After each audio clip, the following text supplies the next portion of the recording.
Alors les amis, bonjour. Déjà j'espère que vous allez bien et que tout se passe pour le mieux pour vous. Barcelone gagne son match 2-1 contre Elche à l'extérieur. C'était un match très spécial.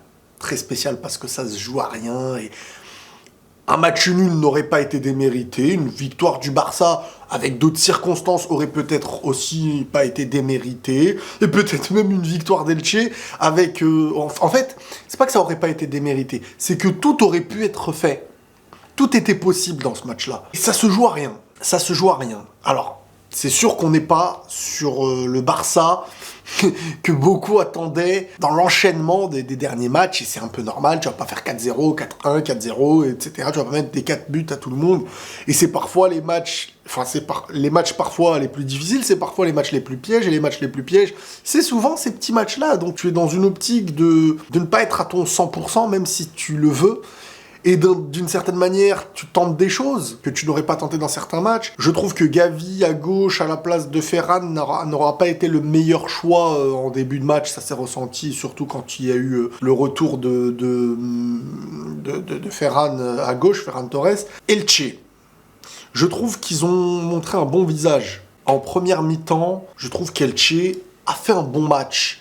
Surtout en première mi-temps, parce qu'en deuxième, ils ont quand même, ça y est, ils ont accepté la domination de plus en plus, et je pense que le 1-1 commençait à leur suffire.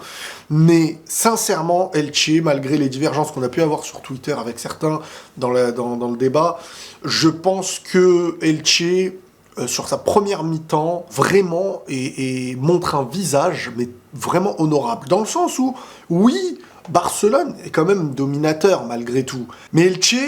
Ils ont un tir cadré, un but, mais juste avant ça, ils ont une grosse occasion aussi qui va au-dessus de la barre, et Barcelone a 2 grosses occasions, un face-à-face de De Jong, et un tir, le goal n'était plus dans ses cages, et sauvé par le défenseur. C'était un match en première mi-temps assez équilibré, avec une efficacité du côté d'Elche, mais Elche, en fait, ce que j'ai bien aimé, c'est qu'à la fois... Ils ont su sortir du pressing et ils ont su mettre une intensité et un physique additionné à une technique, additionné à des mouvements. Et le côté d'Alves, il s'était fait exploser en fait par le Colombien, je crois, arrière gauche d'Elche. Il les a... Enfin, le jeu était très cohérent. Le jeu était très cohérent et ça jouait vite devant. Et on n'était pas face à une équipe qui n'a pas voulu jouer. C'est ça que je veux dire. Bien sûr que quand Barcelone a la balle, t'es obligé de défendre. Les gars, après, faut pas tout mélanger. Faire le bus, engagement, et tu joues pas ton match, et tu as un double rideau qui bouge pas, et quand même une équipe qui parfois essaye de chercher un peu plus haut. Et c'est sûr que quand ça y est, plus haut, ça devient compliqué. T'es obligé de reculer face à un Barcelone qui sait construire, et on le sait très bien. Donc à un moment donné, ça y est, maintenant, c'est dans la tête des gens, c'est soit il y a une bagarre au milieu de terrain, soit si vous reculez, c'est-à-dire que vous mettez le bus, c'est pas normal, c'est de la triche. Il faut aussi être cohérent dans l'analyse du truc. Bon, ce Barcelone je pense qu'il n'a pas satisfait réellement, à part sur le visage peut-être qui aura été montré dans le fait de revenir au score, mais beaucoup de choses n'ont pas été satisfaisantes comparé au match d'avant. Déjà, dès le début, Barcelone, moi ce que j'ai constaté, c'est qu'ils étaient dans une optique beaucoup plus, par rapport au match d'avant, de jouer direct. Et ça a fonctionné, hein. Ça a fonctionné, même si parfois, bon, ça n'a pas été au bout, mais je veux dire, l'entente Dembélé, Aubameyang, je l'ai trouvé pas mauvaise, hein, l'un cherchait l'autre à chaque fois, et les deux se connaissent dans le jeu de profondeur, etc. Donc, le Barça, dès le début, a tenté à sauter beaucoup d'étapes qui, d'habitude, leur prennent beaucoup de temps dans la construction, etc. Et je trouve que ça a aidé ces opportunités différentes qu'ils n'avaient pas avant, sans les joueurs comme Aubameyang et tout. Je trouve que ça aurait pu très vite même leur permettre de marquer au moins un but. Bon, il n'y a pas eu l'efficacité. Vraiment pas, parce qu'il y a eu de grosses occasions pour eux. Et derrière, il y a eu aussi, et ce serait mentir de dire que non, il n'y a pas eu d'occasion, un tir, un but, non, c'est pas un tir, un but pour Elche, ça aurait été un tir cadré, un but, mais avant ça, Aussi, une équipe qui a eu une vraie occasion, là, quand le mec il tire et qui devance, je crois, Gavi ou je sais plus qui, et qui tire sous la barre, le goal est totalement battu et tout. Ça fait 2 grosses occasions. Et une équipe qui, quand même, dérange Barcelone. Elle les a gênés. Tu vois Elche récupérer des ballons, mettre des impacts physiques, faire des actions où le premier rideau du pressing est dépassé et ils arrivent à s'en sortir. On n'était pas sur une équipe qui n'a rien fait en première mi-temps. Après, en deuxième mi-temps, c'est un autre visage. Ils ont essayé un peu de sortir de temps en temps, mais ils n'ont pas réussi. Et ça a été clairement beaucoup plus reculé. Et Barcelone a eu clairement une meilleure maîtrise. Surtout que tu mets Ferran Torres, et beaucoup me demandent qu'est-ce que je pense de Ferran Torres. Alors, c'est sûr que il n'a pas la finition attendue. Après, il faut, comme je le disais avec Vinicius à certains moments, il y a des jeunes, il faut aussi leur laisser une marge de progression dans certains domaines. On peut pas leur demander d'être bon balle au pied, de savoir se positionner, de savoir construire et d'être des total finisseurs. Sinon t'es Maradona. Donc il faut laisser le temps, même si c'est très pénalisant parfois, parce que c'est des véritables occasions pour le Barça, pour Ferran Torres, et ça pénalise beaucoup de choses, et il le sait lui-même le premier. Maintenant, je trouve que quand il est là, il y a quand même une cohérence de jeu. Il y a une cohérence de jeu, et il se procure des occasions, il arrive à apporter des choses, et je trouve que c'est plus cohérent quand il est là. En tout cas, c'est le football espagnol que Xavi, il apprécie. C'est sûr que ça a été plus cohérent en deuxième qu'en première. Mais voilà, après, ça a été difficile. Après, ça a été difficile parce que ce qui fait la différence, en fait, c'est le coup du sort avec le penalty. Et le penalty, maintenant, il est très difficile à juger. Honnêtement, je pense que si l'arbitre ne donne pas penalty, ça choquerait même pas le supporter du Barça. C'est-à-dire que tu peux la donner et ne pas le donner.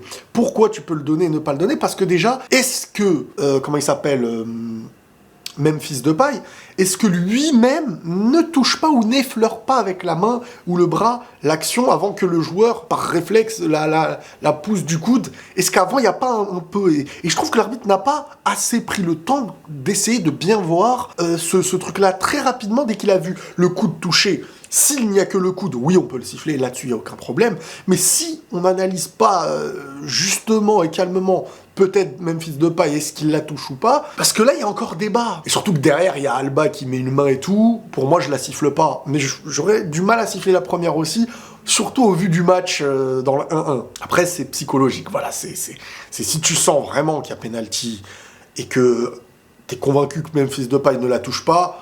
Bon, mais là, on est sur un duel où la balle, elle est entre 2 bras. Voilà, si tu mets une caméra vraiment qui tourne autour, est-ce que tu te dis, t'es assuré que Memphis Depay ne la touche pas et que c'est le défenseur d'Elche qui la touche?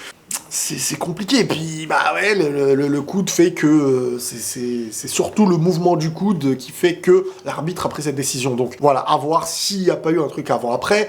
Il y a 2 actions, on pourrait dire, pour certains litigieuses. Alba, oui, les 2 dos, le bras reste quand même dans la longueur. Il n'y a pas quelque chose qui est réellement décollé. Donc, pour moi, ça siffle pas. Et Busquets, elle tape d'abord, je crois, le bas du ventre. Et ensuite, elle touche le bras. Donc, quand normalement, elle touche une partie du corps avant, on siffle pas. Mais c'est sûr que ce penalty pour Elche... C'est compliqué parce que tu sais pas si vraiment Memphis Depay touche ou pas la balle. Après, Memphis Depay, penalty, grosse lucarne, pleine confiance, le gars, j'avoue, faut le faire. Et fin du match, il y a aussi une action, bon, après le Barça mène au score, qui peut mener à peut-être même un carton pour Elche, avec Adama Traoré qui était parti à fond et il y avait clairement faute sur lui. Logiquement, entrée de zone, j'ai revu l'action. Bref, Barcelone n'est pas sur le match tant attendu suite à la production qu'on a pu avoir sur les matchs précédents. Ils prennent les 3 points, c'est ce qui est le plus important pour eux. Xavi a tenté quelque chose. C'était plus Adama Traoré. Le titulaire, c'était Dembélé. Dembélé qui, franchement, a été confronté à une défense sérieuse. Et le petit arrière-gauche, là, je crois qu'il est colombien, il a fait du mal. C'est remonté dans les combinaisons et quand la vitesse qu'il mettait à Alves, ça devenait insoutenable pour le côté droit du Barça. Donc Dembélé, je trouve beaucoup de gâchis, même si au départ il y avait des bons petits centres et tout qui n'ont pas été suivis par les attaquants. Et je trouve que, comme je vous le dis, l'arrière-gauche colombien là, il a quand même su gérer Adama et Dembélé. C'est pas rien, franchement, sur un match contre le Barça où tu sais que c'est eux qui auront le ballon et tout, c'est pas facile du tout. tout. Après, comme je reviens sur Ferran Torres, il a quand même marqué son petit but. Hein. C'est des petits buts de renard, de positionnement, de déviation. Et sur ça, je pense qu'il est très fort. Mais dans les actions où il faut garder un petit peu le sang-froid et faire le bon choix, devant le goal, il est encore un peu éparpillé. C'est plus ce que je dirais qu'autre chose. C'est-à-dire que il se positionne, il se dit allez, je la mets du gauche, non, je la mets du droit, non, je la mets du gauche, je veux avoir le goal, je veux. Et en fait, il a pas la justesse dans cette finition. Donc forcément, ça doit pénaliser parce qu'il rate beaucoup, hein. Il rate beaucoup, mais est-ce que c'est qu'une question de confiance? Est-ce que c'est une question de temps? Mais moi, je trouve que c'est mieux quand il est sur le terrain, malgré tout. Je trouve qu'il y a plus d'occasions, il y a plus de cohérence, le poste est mieux respecté et la construction va mieux dans le truc. Pedri, le pauvre, sur le but d'Elche, eh ben, c'est en fait lui qui dégage la reprise. Est-ce qu'on peut lui en vouloir? Il est dans une récupération, il tape le ballon en défense, Alves est un peu, on va dire, battu sur la lancée du ballon, le ballon est croisé, alors le goal, est-ce qu'il peut ou pas faire quelque chose? On a une facilité pour beaucoup de tomber maintenant sur le goal à chaque fois qu'il y a un tir, un but. Je me rappelle avec Courtois, j'avais un peu ce truc qui m'énervait, c'est-à-dire qu'au début, on disait à chaque fois, il peut rien faire, mais tu te dis, bon, quand tu ne peux à chaque fois rien faire, est-ce que la différence avec un vrai goal, c'est que quand on pense qu'il ne peut rien faire, c'est là qu'il sauve les actions. Mais Ter Stegen a quand même, sur la fin de match, fait des arrêts dans plusieurs, surtout en deuxième mi-temps, qui ont quand même fait la différence. Donc le premier but n'est pas une erreur du goal, elle est quand même à un petit filet, mais c'est sûr que les attentes qu'il y a envers ce goal et le manque de confiance ressenti par rapport à ce qu'il présente, bah, fait que il y a un œil attentif, et chaque fois qu'il y a un but, tu vas te dire, ah, il aurait pu, il a pas fait, et voilà, il a encore. Donc c'est compliqué d'avoir une analyse objective avec Ter Stegen, même si c'est vrai qu'on sent qu'il n'est pas au meilleur de sa confiance. Des fois, il y a des sorties qu'il faut faire, il est dans l'hésitation, il va pas faire, parce qu'il y a quelques semaines, il crée un penalty, donc il est plus dans l'assurance de ses choix, et il sait que les gens ont un œil attentif sur ses choix. Et c'est dur, parce que si t'es plus totalement confiant en tant que gardien, tu pénalises. T'es le dernier rempart. Tu peux chambouler un match, le sauver ou le détruire. Bref, Barcelone prend les 3 points, Barcelone a remonté un score, un coach, ça aime ça.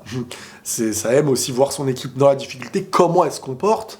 Ils s'en sont sortis. Un match, voilà, il y a eu des petites choses où ça peut discuter et tout, mais ils s'en sont sortis, ils ont pris les 3 points, et voilà. Voilà, après le débat, il est ouvert, chacun pense ce qu'il veut, mais ils s'en sortent, ils enchaînent, et l'objectif de la qualification en Ligue des Champions de l'année prochaine se rapproche de plus en plus pour eux. De toute manière, il va y avoir des grosses confrontations qui vont arriver entre le Classico, etc., quoi. Allez les amis, prenez tous soin de vous, et la paix sur vous.